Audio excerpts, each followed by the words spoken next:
Hello जी, welcome to the सुखीदा tuitions. आज मैं एक और नवी थ्योरी थोड़े सामने लेके आई हाँ जी। चलो जी इन्हू पढ़ते हैं जी। ठीक है जी।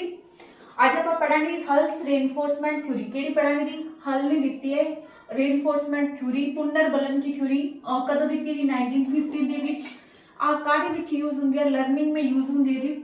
हुण इन्हां दी थोड़ी जी आपां हिस्ट्री पढ़ लेने जी।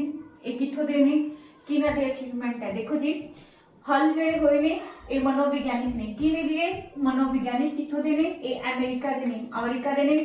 इन्हां दा पूरा नाम है क्लार्क एल हल, साइकोलॉजिस्ट। की नाम है जी? क्लार्क एल हल।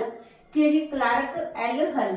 थ्योरी केड़ी दी है इन्हां ने? देखो, रेनफोर्समेंट थ्योरी जी पेपर च आ जी। रेनफोर्समेंट थ्योरी किने दी है? तो तुसी की ला के आना जी? क्लार्क हल ने दी है। किने दी है जी? क्लार्क हल ने दी है जी। ठीक है जी। इन्हां दी थ्योरी नूं होर नाम नाल भी जानिया जांदा है। केड़ी-केड़ी थ्योरी है? Mathematical theory, hypothetical deductive theory, need reduction theory. आ देखो जी, नीड रिडक्शन थ्योरी, जैविकीय अनुबंध का सिद्धांत, चालक न्यूनता का सिद्धांत, यथार्थ अधिगम परिष्कृत सिद्धांत। ठीक है जी। तुसी इंग्लिश याद कर लेना है। रेनफोर्समेंट थ्योरी पूछ लेगा कि लाके होंगे, हल लाके होंगे। मैथमेटिकल थ्योरी ये पूछ लेंगे, थ्योरी नीड रिडक्शन थ्योरी।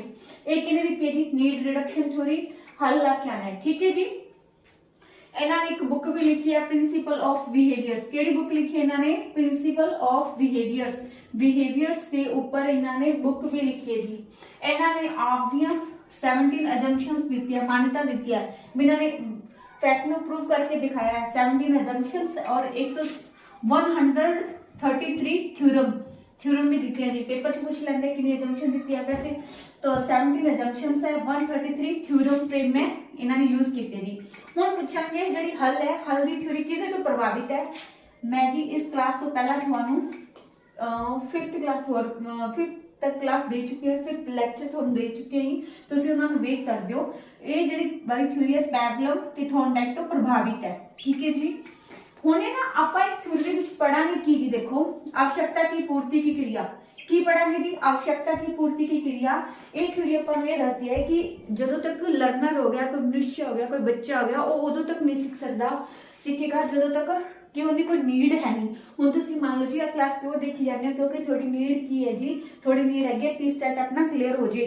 और थोड़ी नीड कुछ भी हो सकती है, नीड पी स्टैट, BSSB है ना जी, और आगे सीटेट, रीट, कुछ भी हैगी जी। थोड़ी कोई भी नीड हैगी, जब तक थोड़ी को नीड है नहीं उदों तक तुसी स्टडी नहीं कर सकते। बस ऐसे थ्योरी विच आ पढ़ांगे भी नीड दा होना बहुत जरूरी है जी। किदा होना जरूरी है? नीड दा। अगर बंदे दी नीड ही खत्म हो गई फिर उनदे विच कोई जिज्ञासा नहीं रहेगी किसी चीज नूं जानन दी, समझण दी, है ना जी। जिउंदी जी तां नीड खत्म ही नहीं हुंदी। ओही चीज है जी। प्रोसैस की पढ़ांगे? लर्निंग दे विच की दी जरूरत है? Need the. ठीक है जी। आवश्यकता की पूर्ति की क्रिया। हुण देखो जी, मैं तुहानू एक एग्जांपल दे थ्रू समझा देनी है। आवश्यकता पहला अपन की होगी नीड नाल अपन की हुंदा तनाव पैदा हुंदा है। जदों अपनी कोई नीड पूरी ना होवे तनाव हुंदा है। तनाव दे बाद चालक, फिर नीड सैटिस्फैक्शन, रेनफोर्समेंट थ्योरी। देखो जी, नीड कुछ भी हो सकती है, थोड़ी भुख भी हो सकती है, भूख, प्यास। जो तुहानू भुख लगूगी, थोड़ी टेंशन जी होगी हाय भी की खाइए की ना खाइए, कित्थों मिलेगा कित्थों नहीं, है ना जी। टेंशन, तनाव, क्योंकि तुहानू भुख लगी है और थोड़ी पता है जी हुण मतलब कि आस पास कोई है कि नहीं है, मतलब कि ढाबा ढूबा कुछ भी खाण पीण दा, है ना जी। मान लो तुसीं ट्रैवलिंग दे विच तुहानू लगी भुख, थोड़ा दिमाग उसी टाइम एक्टिव हो जाएगा जी। की हो जाएगा? एक्टिव हो जाएगा भी की हो सकता है, कित्थे मिलेगा, की रेट मिलेगा, की नहीं मिलेगा ना, प्राइस किन्ने होणगे और वधिया सुविधा होएगी कि नहीं होएगी, है ना जी। चालक, एक ही है ड्राइव, चालक कुछ भी हो सकता है। चालक विच आप तुसीं की करोगे? मतलब चालक दे तौर पे कुछ भी हो सकता है। कोई रेस्टोरेंट हो गया, रेस्टोरेंट, ढाबा, कोई चैनल, मोबाइल, इहदे थ्रू तुसीं देख सकते हो, एक्टिव हो जाओगे। तुसीं मतलब ऑनलाइन भी बुक कर सकते हो कुछ खाने का, पिज्जा मंगा सकते हो, है ना जी। डोनाल्ड पिज्जा, बर्गर, कुछ भी आजकल सब कुछ ऑनलाइन मिल जाता है जी। ठीक है जी। और इतनी क्या थोड़ी नीड सैटिस्फैक्शन हो जाएगी और थोड़ी मान लो भुख खत्म होगी, थोड़ा खत्म होगी, नॉर्मल गल है जी। थोड़ा भूख जो थोड़ी खत्म होगी तो फिर थोड़ी की मिल जाएगा? रेनफोर्समेंट की मिल जाएगा, पुनर्बलन मिल जाएगा, थोड़ी ताकत आ जाएगी, है ना जी। समझ आ गया? हुण देखो जी, आवश्यकता की है? आवश्यकता थोड़ी है पी स्टैट, भी सारा पी स्टैट क्लियर हो जाए। कोई भी एग्जाम हो सकता है क्योंकि सिलेबस तो सब सेम ही आता है ना जी। सीडीपी तो तुम देखने को मिलेगी ਉਹਦੇ ਕਰਕੇ थोड़े दिमाग से टेंशन थोड़े किमें क्लियर करिए किमें नहीं, है ना। तनाव की स्थिति में होते हो आप, टेंशन कुछ भी चंगा नहीं लगता भाई आ हो जी, है ना। इतना टाइम बर्बाद हो जाता जो कुछ है। फिर तुम चाल के तौर पर कुछ भी हो सकता है थोड़े को, मतलब कि कोई भी चैनल ਨੂੰ ਸਬਸਕ੍ਰਾਈਬ ਕਰਨਾ, ਨੋਟਸ ਅਵੇਲੇਬਲ ਕਰਨਾ, ਮਾਰਕੀਟ ਜਾਣਾ ਵੀ ਤੁਸੀਂ ਖੁਦ ਨਾ ਖੁਦ ਡਰਾਈਵ ਕਰਕੇ ਤੁਸੀਂ ਕੀ ਹੋ ਜਾਓਗੇ, ਐਕਟਿਵ ਹੋ ਜਾਓਗੇ।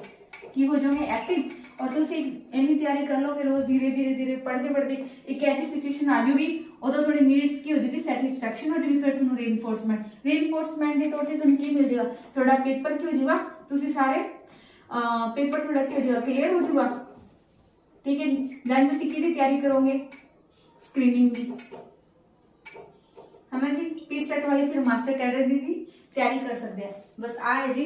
हुण पूछ लेंगे है भी हल ने प्रयोग किहदे ते कीता, इन्हां ने प्रयोग किया जी चूहे ते प्रयोग किया है। और जिहड़ा पिंजरा सीगा ओह किहदा सीगा, पिंजरा सीगा लंबा पिंजरा सीगा, लॉन्ग पिंजरा। किहड़ा पिंजरा सी जी, लॉन्ग। इहदे विच कुछ नहीं जी, एवें सीगा पिंजरा, इहदे विच एवें दी सिचुएशन बना रखी सी कि बिल्कुल इत्थे चूहा रखता, इत्थे मतलब कि चूहे नूं इत्थे फूड रखता, इन्हें की एक स्टेज पार करनी होंदी है। देखो इन्हें भुख लगी है, मतलब आ चूहा है जी, चूहे ने जो भुख लगूगी की करूगा, इत्थे जाऊगा, फिर इन्हें खाना खा लिया, फिर थोड़ी देर रेस्ट करूगा, फिर दोबारा एक स्टेज होर पार करनी पड़ेगी।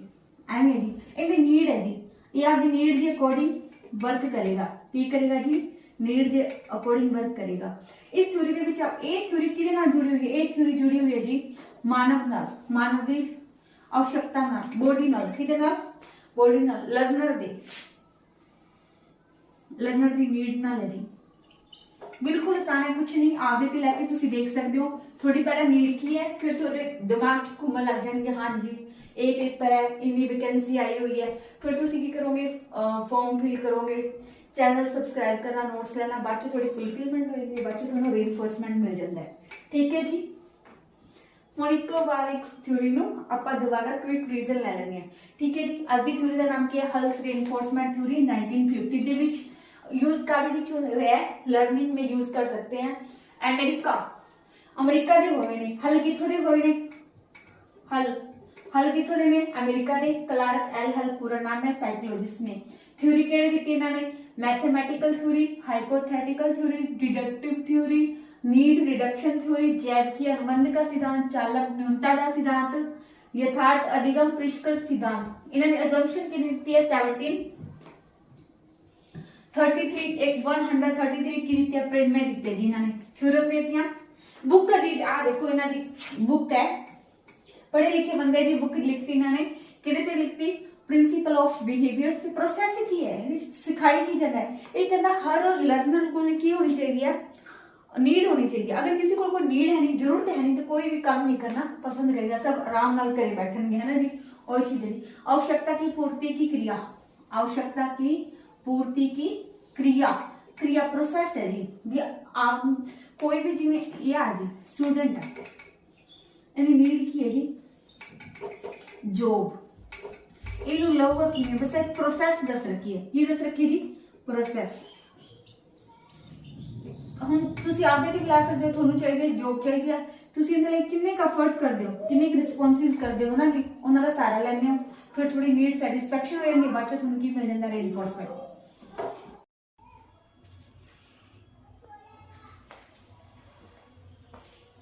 टाइप्स ऑफ रीइंफोर्समेंट हुण पढ़ रहे हैं जी आप पुनर्बलन दे किन्ने टाइप है जी। पुनर्बलन दे दो टाइप है ने जी। मैं पहला है जी continuous reinforcement, continuous reinforcement. Second है जी पार्शियल रीइंफोर्समेंट। कंटीन्यूअस रीइंफोर्समेंट विच की करेगा जी, टीचर है जी बच्चे को की करेगा, कंटीन्यूअस लगातार पुनर्बलन देगा जी, लगातार पुनर्बलन प्रदान करेगा जी। ਇਹਦੇ मैं ਤੁਹਾਨੂੰ समझाया हुआ है, इन्हें तो पहले वाले लेक्चर ਦੇ ਵਿੱਚ। पार्शियल रीइंफोर्समेंट की है जी, ਇਹਦੇ ਵਿੱਚ आंशिक पुनर्बलन, आंशिक पुनर्बलन। ठीक है जी। पार्शियल रीइंफोर्समेंट कितने टाइप ਦਾ ਹੁੰਦਾ ਜੀ, टू टाइप ਦਾ ਹੁੰਦਾ है। रेशियो इंट्रोवर्ट और रेशियो फिर किन्ने टाइप की अगे होंगे जी, फिक्स्ड और वेरिएबल। इंट्रोवर्ट की होंगे जी, फिक्स्ड और वेरिएबल। हुण तुसीं इहनूं ना आराम नाल समझ सकदे हो जी। हुण मान लो कोई एक एम्पलॉय है, जिवें आपां कंपनी तो लै सकदे हां जी, कंपनी दे विच मतलब कि कंपनी ने हायर कीते है न्यू एम्पलॉय, वो की करदे हैं जी, वो आपकी परफॉर्मेंस नूं कंपनी की ग्रोथ वास्ते की करदी है, वो अपनी एम्पलॉय नूं की करदी है, रीइंफोर्समेंट देना चाहती है, वो लगातार दिंदी रहंदी है भी मान लो कोई ए पर्सन है ये अपना काम वधिया कर रहा है, वधिया ग्रोथ अपने प्रोडक्ट जो भी है मार्केटिंग बहुत वधिया कर रहा है, तो उनकी भी रीइंफोर्समेंट कर सकती है भी लगातार भी तुसी मंथली अगर इन्ना प्रोडक्ट सेल कर दो 10%, फिर 10% फिर दे देगी, फिर ट्रिप भी दे देगी, है ना। ये रीइंफोर्समेंट का काम करेगी। पार्सल के विच की करेगी भी आंशिक थोड़ा जा मतलब कि जिन्ना प्रोडक्ट 10% मतलब कि सेल करिए उन्हें 5% या 20% भी थोड़ा कमीशन ऐड तो देगी। फिर पार्शियल रीइंफोर्समेंट की आंशिक थोड़ा जा कुछ रेशियो मतलब फिक्स हो सकती है। रेशियो फिक्स रेशियो की है मतलब कि 10% रेशियो 20% कोई भी अनुपात हो सकता है, जैसे 2:5 का फिक्स्ड मतलब फिक्स है भी थोड़ा 10% कमीशन मिलेगा। वेरिएबल की चेंज होता रहेगा जी, वेरिएबल मतलब कि चेंज होता रहेगा जी। इंट्रोवर्ट की समय टाइम, हम मान लो कंपनी ने हायर किए एम्प्लॉय, वो कंपनी का रूल है जी मतलब कि एम्प्लॉय कितना भी काम कर ले किन्ने भी परफॉर्मेंस कर दे लेकिन सैलरी बताओगे 1 ईयर के बाद, 2 ईयर के बाद या 6 मंथ आफ्टर, है ना जी। और वेरिएबल के बाद क्या है ਇਹਦੇ ਵਿੱਚ परफॉर्मेंस देख लेंगे भी ये एम्प्लॉय ਦੇ ਕੀ ਰਿਜ਼ਲਟ ਹੈ, ਕੀ ਗਰੋਥ ਹੈ, ਕਿੰਨੀ ਵੀ ਪ੍ਰੋਡਕਟ ਦੇ ਵਿੱਚ ਗਰੋਥ ਹੋਈ ਹੈ, ਸੇਲਿੰਗ ਦੇ ਵਿੱਚ ਸਮਝ ਆ ਗਈ ਜੀ ਹੁਣ ਤੁਹਾਨੂੰ ਜੇ। ਹਾਂਜੀ ओके जी, हाँ जी। हुण तुसीं कहोगे मैडम रीइंफोर्समेंट दे यूज किते जी, मेन फोकस ऑन नीड। हुण मान लो जी मैं तुहानूं समझा रही हां, आपां जी होर भी डिटेल च पढ़ांगे जी पेड बैचेस दे विच, तुसीं घबराओ ना। ये तो अपनी बेसिक क्लास है जी, थोड़ा आपां विद टच विच रहिए, ठीक है जी। हाँ जी, इन्हें की किया जी, एक पिंजरा बनाया मैं तुहानूं दस्सिया सी ना, एवें पिंजरा बनाया। इन्हें की किया इत्थे जी फूड रखता कोई दाने दुने रख ले जी, ये लंबा जिहा पिंजरा बनाता। किने बनाया जी, हल ने बनाता। इत्थे आ चूहा है जी, ठीक है जी। हाँ जी, ये चूहा हम चूहे मतलब ये चूहा आराम में बैठा सी, कोई टेंशन नहीं सी, आराम में भी जाके रखता। बट इन जो भुख लगी, इन्हों नीड फील हुई भी फूड की, इन्हें की किया कोशिश की, देखो जी इथों फिर इन्हें फूड खाता, फिर इन्हें मस्ती मारी या घूमे फिरे, बाद चो फिर थोड़ी जी होर इन्हें मेहनत की। देखो ये आपके लैवल नू अचीव कर रहा है, हाई कर रहा है ना, हाई लैवल ते जा रहे हैं। उवें थोड़ा ही 30 स्टेप क्लीयर कर लोगे, फिर गांह नू होर रास्ते खुल जाएंगे, मास्टर कैडर तैयारी कर सकते हो, ईटीटी स्क्रीनिंग की तैयारी कर सकते हो, है ना जी। बाद चो रीइंफोर्समेंट मिलता रहता जी। देखो एक काहदे वास्ते करिकुलम, अगर मान लो ਆਪਾਂ ਬੱਚਿਆਂ ਦੀ कक्षा का करिकुलम तैयार करना है, पाठ्यक्रम तैयार करना, ਉਹਦੇ ਵਿੱਚ ਵੀ बहुत हेल्प करता है। मान लो ਤੁਸੀਂ कोई देखियो ना बुक्स देखियो ना, ਉਹਨਾਂ ਵਿੱਚ ਬੱਚਿਆਂ ਵਾਸਤੇ एक्टिविटी ਹੁੰਦੀ है ना भी कलर करो, वैसे पेंटिंग करके कलर करो, पेंटिंग करो, अक्षर करो, बुझारतें पाई होंगी है ना जी, वो चीज़ है। रीइंफोर्समेंट पुनर्बुलंद अपने आप प्रदान हो जाए, मोटिवेशन बच्चों को नई नई एक्टिविटीज विच इनवॉल्व करना जी। हाई लैवल तो अपने आप है जी, चूहे वांगू मतलब भी आ हल सीगा, इन्होंने अगर इतने फूड नहीं रखा होंगे, चूहे ने इतनी इन्नी मेहनत की होंगी, इतने कुछ नहीं होंगे, ये की करता कुछ इतने भी हताश होकर बह जाता है ना जी। पर इन्हें इतने फूड रखता, फिर इन्हें मस्ती की, इन्हें कोई ढिड इनका भरिया हुआ, इन्हें कोई नीड ही फील नहीं हुई भी मैंने होर भी मेहनत करनी चाहिए। लेकिन जो इन्हें नीड हुई दोबारा, फिर इन्हें इन वास्ते दोबारा काजू रखते होंगे जी, है ना। हो सकता थोड़ी जी होर मेहनत की, अगे बादाम रखते होंगे, ठीक है जी। उम्मीद है तुम्हें पसंद आई होनी ये क्लास। Thank you ji.